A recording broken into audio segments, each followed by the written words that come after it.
एक तो ये एंगल हो गया लॉजिकल जो लोग सोच सकते हैं, ठीक है। मैं आपको तंत्र के दृष्टिकोण से या भैरव साधक के दृष्टिकोण से अगर पूछूं तो ये क्या है? देखिए, मेरा जो एक्सपीरियंस है ना कुत्तों के लिए, बहुत आप देखते होंगे वो शमशान घाट में कितने अजीब से लगते हैं कुत्ते, बड़े अजीब से कुत्ते हैं। और 50-50 कुत्ते एक बार में रो रहे होते हैं जब हम वहाँ पे होते हैं। बिल्कुल, तो आपने तो खैर देखा ही है कई बार। जी जी। अभी तक जितने भी कुत्ते हैं वो देखा, वो क्या साइज के बड़े बड़े कुत्ते थे जो आसपास घूमते हैं। बिल्कुल, बेहद अजीब से कुत्ते लगते हैं। एक ना बाहर के कुत्ते होते हैं ना, स्ट्रीट डॉग जैसे होते हैं जो सड़क पे घूम रहे हैं कुत्ते जी, उनसे बिल्कुल ही भिन्न होते हैं ये कुत्ते। हाँ, उनका अजीब से ही होता है, अलग होता है उनका। हाँ, कुछ अजीब सा डरावना सा लगते हैं। लेकिन आज तक मेरे को काफी साल हो गए जाते हुए यहाँ पर, मेरे को कभी नहीं काटा उन्होंने, ना मेरे को भौंके वो कभी भी। अच्छा, भौंके भी नहीं है कभी भी नहीं हुआ, ऐसा कभी भी नहीं हुआ। उल्टा आ जाते हैं, पूछ हिलाने लग जाते हैं, पास में आके बैठ जाते हैं आके एकदम। हाँ, तो मैं रिएक्ट भी ऐसा नहीं करता हूँ कि मतलब मैं उन्हें भगाऊं किसी तरीके से। अभी तो मेरे जो लड़के कभी भी कोई साधना कर रहा होता है वहाँ बैठा किसी का मुंह भी चाट के चला जाता है वो। अच्छा, ऐसा भी हुआ है। ठीक है, अभी लेटेस्ट ही हुआ थोड़े दिन पहले। ओके, तो वो हो जाता है वहाँ पे कभी भी। एक तो ये जो चीज आपने बताई ना कि जो डॉग्स होते हैं उनके प्रति या फिर वो आपके प्रति सेंसिटिव हो जाते हैं ज्यादा, उदाहरण के तौर पे, या फिर आपसे लगाव बढ़ जाता है उनका। मेरे हिसाब से ना वो बोलने की शक्ति नहीं है, कम्युनिकेशन उनके पास ऐसा नहीं है। वो ठीक है, कुत्ते आपस में समझते होंगे कुछ जी, लेकिन है ना वो उनका प्यार या भाव जताने का तरीका ये है कि वो चाहते हैं आपको। हाँ, तो इसका मतलब समझ जाओ कि भाई वो आपको, आपके लिए हानिकारक नहीं है। और क्या इसका मतलब ये भी समझे कि भैरव जी कहीं ना कहीं आसपास हैं? बिल्कुल, ये तो सबसे पहले नंबर पर है। अगर मैं हिंदू धर्म के हिसाब से बात करूं तो आप भैरव जी की साधना करते हैं तो मेरे हिसाब से तो नहीं काट सकता कुत्ता आपको। जो अघोर घाट है बनारस में, हाँ, चंद्र घाट की बात नहीं, दूसरा रामनगर वाले की बात कर रहे हैं जी, वहां पर जो बाबा जिंदा थे, जब उनसे बातचीत करी थी तो उन्होंने एक बार, बहुत पहले की बात है, 2009 की बात है, मैं आपको बता रहे हैं। हाँ, उन्होंने तब मुझे एक बात बताई थी कि मतलब मैंने ऐसे बोला कि क्या अघोरी बनना बहुत आसान है? हाँ, सवाल नॉर्मली मैं उनसे करता था। अच्छा, तो उनकी भी तरफ से भी इजाजत थी कि तुम भाई पूछ सकते हो। ठीक है जी, ठीक है। तो उन्होंने बोला कि तुम 100 कुत्तों के बीच में जो खूंखार हो चल सकते हो? एक सवाल उन्होंने मुझसे पूछा। बिल्कुल ठीक है। मैंने कहा नहीं, काटेंगे तो कैसे चलेंगे? हाँ, तो उन्होंने कहा जब भैरव को अपनाओगे तो खूंखार जानवर हो या कुछ भी हो, तुम उसको पालतू मान के चलोगे। देखिए, मैं इस चीज में इसको भी मान के चलता हूँ, मैं सांपों को भी इसी कैटेगरी में लेके चलता हूँ। यहाँ पे कई बार ऐसा हुआ है हमारे शमशान घाट के अंदर कि सांप आके बैठ गया है पास में, ऐसा बहुत बार हुआ है। मतलब इनको भैरव जी से ही जोड़ सकते हैं ऐसा? मैं कुछ ना कुछ साधना है, भगवान शिव से रिलेटेड है। हम तो पहले नंबर पे हमारे तो सबसे बड़े देव तो महादेव है ना। महादेव है, बिल्कुल। तो हम तो उनको मान रहे हैं, तो शायद हो सकता है कि भाई अब थोड़ी सी लिहाज हो उनके अंदर कि नहीं ये इनको साध रहे हैं तो शायद इन्हें छोड़ दें। ऐसा नहीं कि जरूरी सबको छोड़ दें वो, लेकिन ये है कि जानवर तो जानवर है ना। बिल्कुल, जीव है तो जीव ही है ना, उसको पता ही नहीं है ना कौन उसका नुकसान कर रहा है, कौन उसका फायदा कर रहा है। तो होता है कई बार। और दूसरा नंबर, आप भी तो रिएक्ट नहीं कर रहे ना ऐसा कि डर के भाग रहे हो, उसको हटा रहे हो, उसको छिटक रहे हो, उसको मार रहे हो। है कि आप करोगे तो वो भी करेगा, नेचुरल सी बात है। कुत्ते को भी आप ऐसे करोगे तो काटेगा भी वो आपको। पर एक सुपर नेचुरल चीज जो मैंने अभी तक देखी है अपनी जिंदगी में, आपने भी देखी होगी पक्का है, ये काशी कोतवाल का मंदिर बनारस का। हाँ, वो जो भैरव जी का मंदिर है ना, हाँ, मतलब जादू दिखता है इंसान को। वहाँ पे कुत्ते बैठे हैं, उनके गले में माला पड़ी, लाइन से बैठे हुए हैं। हाँ जी, हाँ जी। और वो लाइन से बैठे हैं उधर भैरव जी की तरफ मुंह करके। ये कैसे पॉसिबल है कि वो हिल ही नहीं रहे अपनी जगह से जब तक आरती हो रही है, जब तक अष्टकम का पाठ चल रहा है? बिल्कुल बिल्कुल, ये इसको इससे भी जोड़ के देख सकते हैं। अगर कोई लॉजिक वाली बात करे तो शायद उन्हें प्रसाद का इंतजार हो। हाँ, कह सकते हो, ठीक है ना, वो भी हो सकता है। लेकिन हम तो भक्ति भाव से ही जोड़ के देखेंगे। हाँ, वो लोगों का अपना विवेक है, वो लोग कैसे देख रहे हैं। की बात कर रहा हूँ कि वो शायद वेट करते हो कि इसके बाद प्रसाद सबको मिल जाएगा थोड़ा थोड़ा। अच्छा, तो शायद ये भी हो। लेकिन अगर हम इसकी बात करें शमशान घाट पे, यहाँ तो दूर दूर तक प्रसाद नहीं होता, किसी का कुछ नहीं होता। यहाँ पे क्यों बैठे हैं? यहाँ पे क्यों बैठे हुए हैं? चिताओं को देख रहे हैं। हाँ, मैंने ये भी देखा, चिताओं को देख रहे हैं, बैठा हुआ है। एक तो चिताओं की जो जगह उसमें बैठा हुआ था। हाँ, नहीं, अभी ये जैसा सर्दियां शुरू होने वाली हैं, आप देखना कि वहाँ पर चिताओं की जो पोर्शन बच जाता है, रीजन भी तो यही है ना, वो गर्म रहता है, गर्म रहता है, वही लॉजिक। इसलिए उनको हर चीज में गाय भी बैठी होती है, नंदी महाराज भी बैठे होते हैं उनमें। हाँ, तो ऐसा होता है, वहाँ पे बहुत होता है। हम लोग भक्ति भाव से ही जोड़ेंगे, क्योंकि मैं तो भक्ति भाव से ही जोड़ूंगा जी। लॉजिक भी मैंने बता दिया आपको, भक्ति भाव से मैं पहले नंबर पे जोड़ूंगा। काल भैरव अष्टकम का पाठ जब होता है, हाँ, जैसे वो जो देवराज सेविमन है, तो उसमें जो तीसरा छंद आता है, तीसरी जो उनकी लाइन आती है, उसमें है शूल टंक पाशदंड पाणिमादि कारणम जी, श्यामकाय मादिदेव मक्षरम निरामयम। तो शूल टंक पाशदंड, हाँ, शूल समझ गए, पाश समझ गए, दंड, एक जो ये जो लाइन आती है ना, जो बहुत मुझे फैसिनेट करता है भैरव जी के बारे में। नहीं, आप है ना लिसनर को ये बता दीजिए, जो आपके सुनने वाले उनको बता दीजिए इसका मीनिंग क्या है।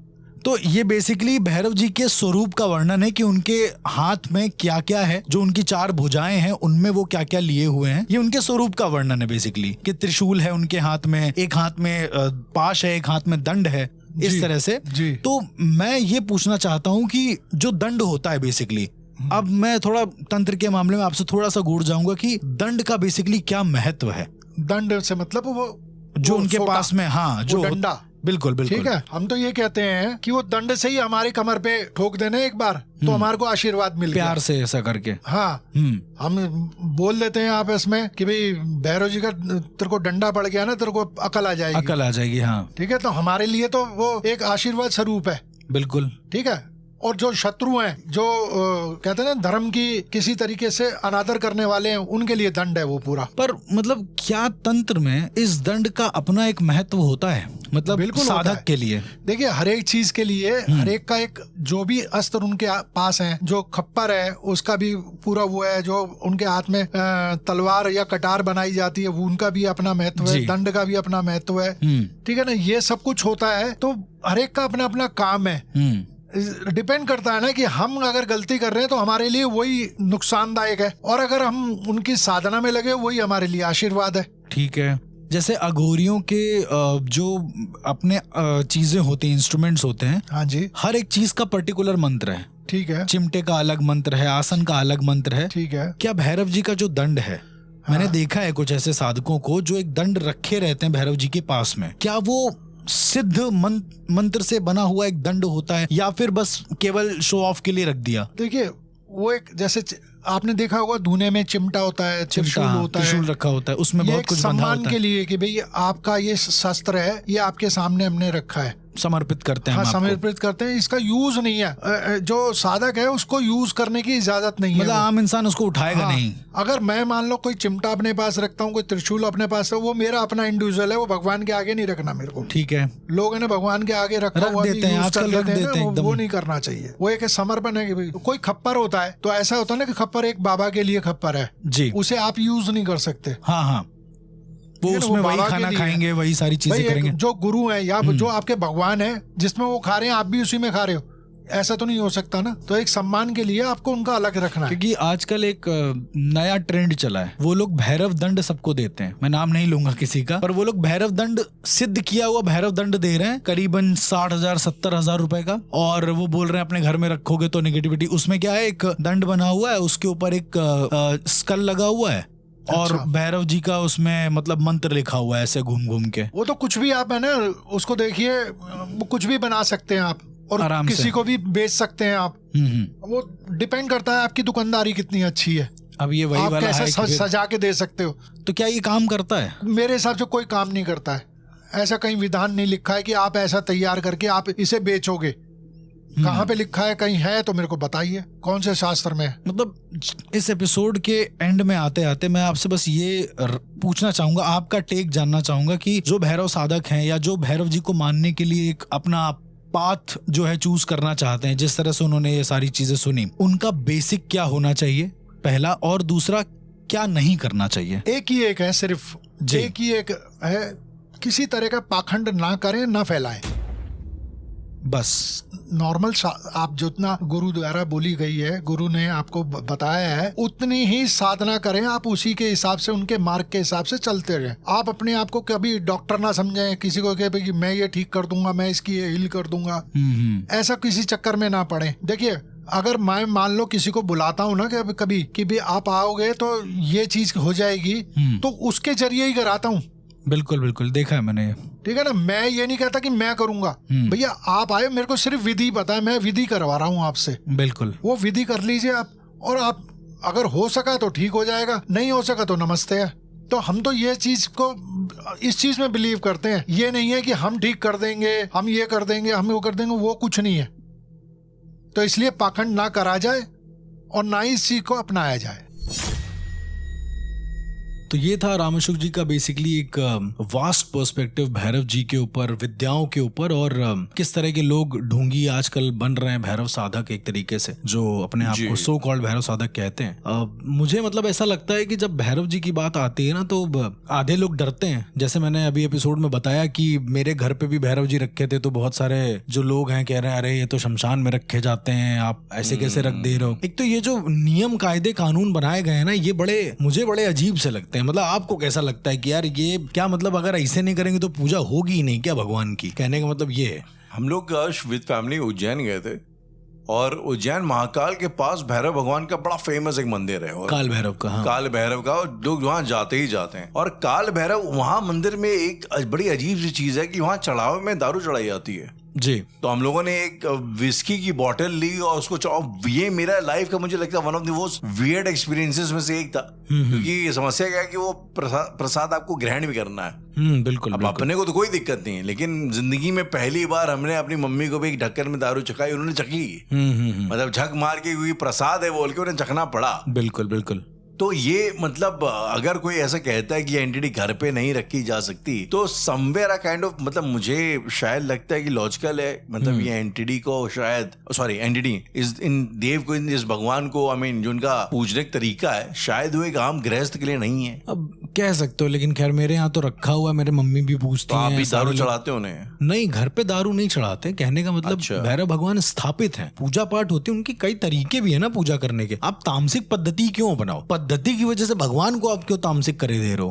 भगवान तामसिक थोड़ी ना है, भगवान तो भगवान है ना। तो तामसिक ही है ना भाई। तरीका तामसिक है, तरीका सात्विक भी हो सकता है।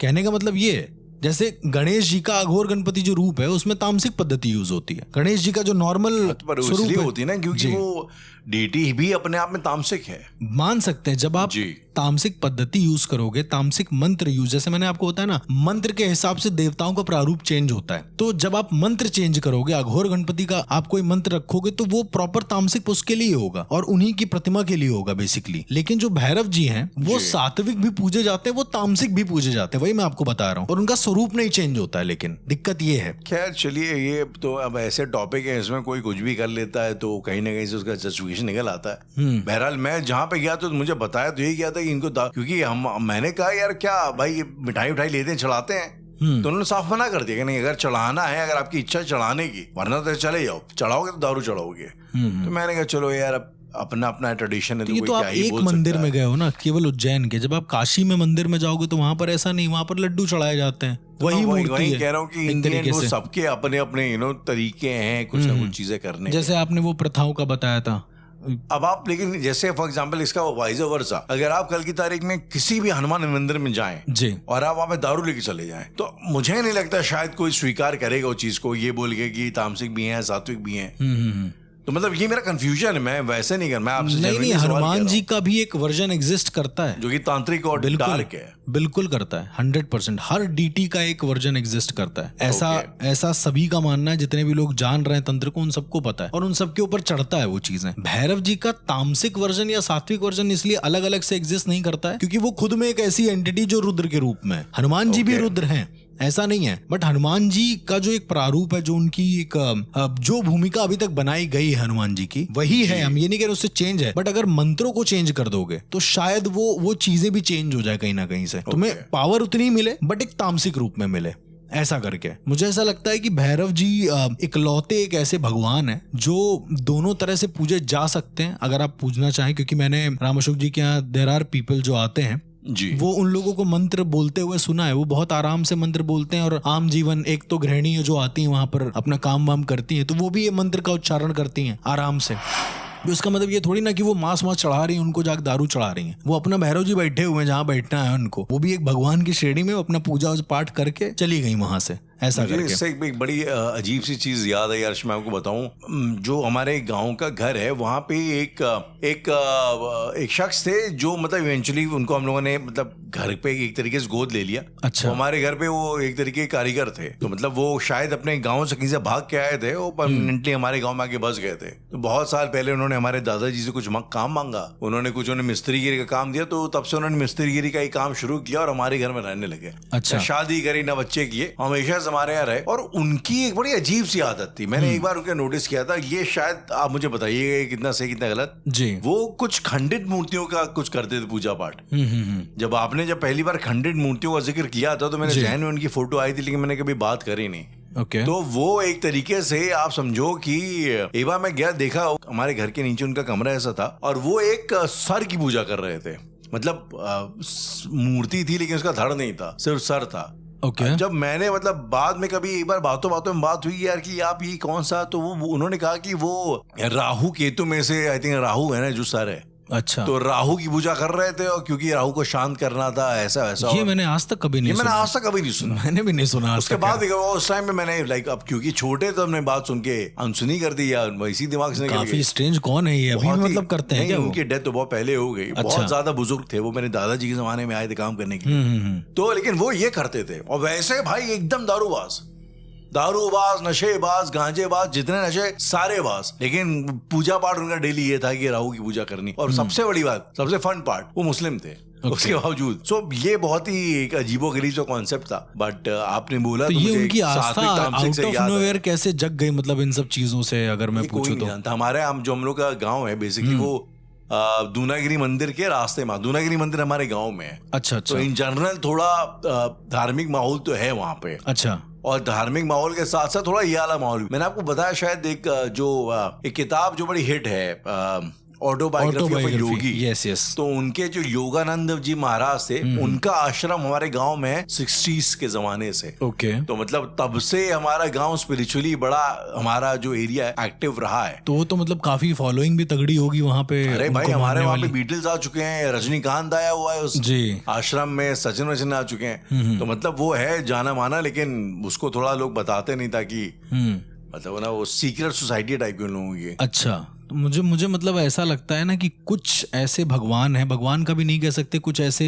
फॉलोइंग्स है जो बहुत ज्यादा कहीं खिल के आ जाती हैं और कुछ ऐसा लगता है जैसे भैरव जी। मैं बहुत ज्यादा सैड फील करता हूँ क्योंकि भैरव भगवान बहुत पॉजिटिव हैं, लोगों को बहुत नेगेटिव प्रारूप में दिखाए जाते हैं, या फिर उन्होंने जैसे काली जी को इमेजिन कर लिया है कई लोगों ने। तो भैरव भगवान is a very very good, मतलब बहुत अच्छे प्रोटेक्टर, एज अ पिता की तरह तुम्हें अपने पास रखने वाले, मतलब वैसा एक फीलिंग आती है। जब मैंने उनकी पूजा करना शुरू किया था तो मुझे ऐसा लग रहा था कि मतलब बस अब इसके आगे कुछ है ही नहीं, चीज है बहुत अच्छा लग रहा है, एक प्रोटेक्टिव वाइब आती है। तो कुछ ऐसे भी भगवान हैं जिनको शायद उतना ज्यादा आप वो कह सकते हैं क्लोजर मिला नहीं है एक तरीके से, कि एक्चुअली उनको सामने आना चाहिए, या उस तरीके से हमारे प्राचीन लोगों ने उन्हें दिखाया नहीं है, या पुराने लोगों ने उन्हें दिखाया नहीं है कि यार इनको भी मानो, ये भी बहुत जरूरी है। मुझे उससे याद आया कि एक बार की आपने मुझे एक वीडियो शेयर किया था, और आई थिंक वो कोई एमपी में रहने वाले बाबा है जिनको उनके हिसाब से भैरव भगवान के शरीर पे आते हैं। यस बिल्कुल। और वो